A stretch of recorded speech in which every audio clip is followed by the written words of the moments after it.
Hey guys, so I wanted to give you guys an update of my 98 Mustang.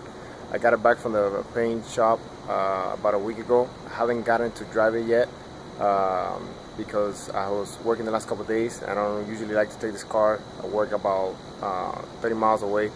So yesterday I was going to school and it was going to be my first day driving this car. And a block away, the check engine light comes on. So I had to drive it back and I still haven't gotten to drive it yet, other from the shop here to the house. But I think I know what the reason is for the check engine light to come on. So about a couple weeks ago, when I was on vacation, my cousin was driving it and one of the radiator hoses broke off.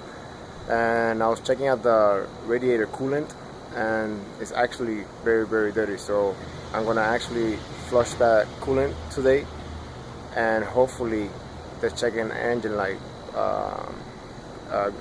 turns off. If that's not the problem, then I'm probably gonna have to take it to the mechanic. Alright, so this is pretty much what I bought.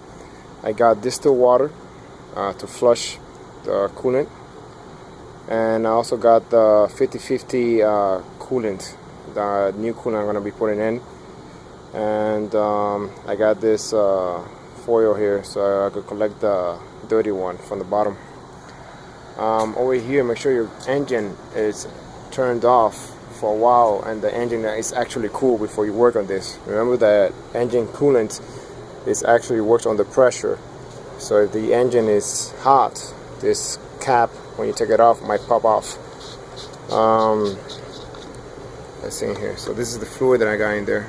As you can see, it's very, very dark. So we're gonna flush that out. First step is to take the cap off.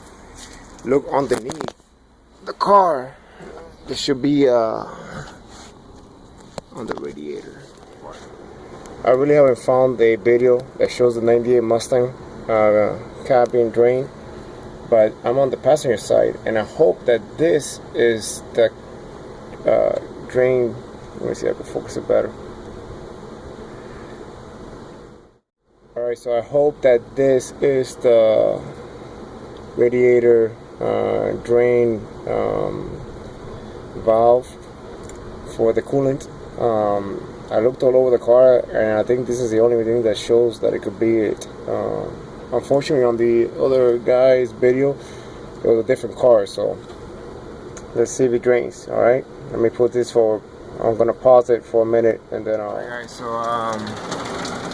that cap that you saw there before, that is the cap. It took me a little while to get it off.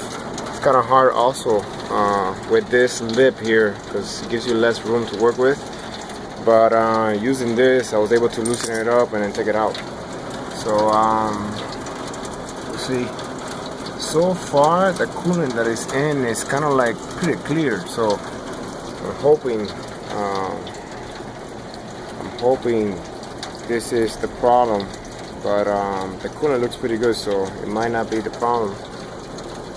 So we'll see what happens. Next step after that, you're gonna want to let it drain completely, and then next is you're gonna add the distilled water, about 3 gallons of distilled water.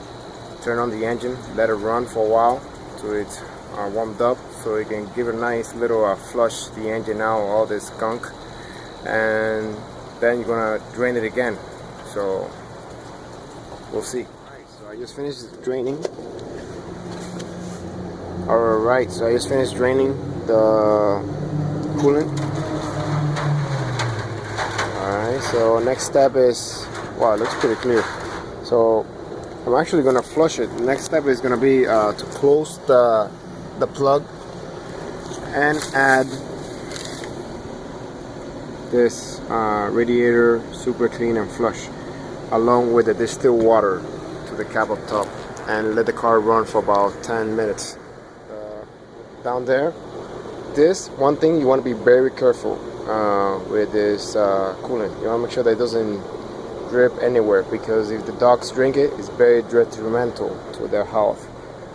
So next thing, when I fill up the cap with distilled water and then also add that flush and cleaner. Make sure you are adding the distilled water, okay? So I just put 1 gallon of distilled water which is right there. I'm gonna go ahead and start the engine so the engine can soak up the rest of the water and I can finish adding the other ones. Alright, let's start the car.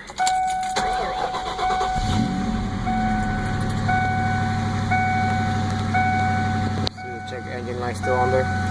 So we're gonna monitor the temperature and finish adding the rest of the water. Next thing we're gonna add is the super cleaner and flush.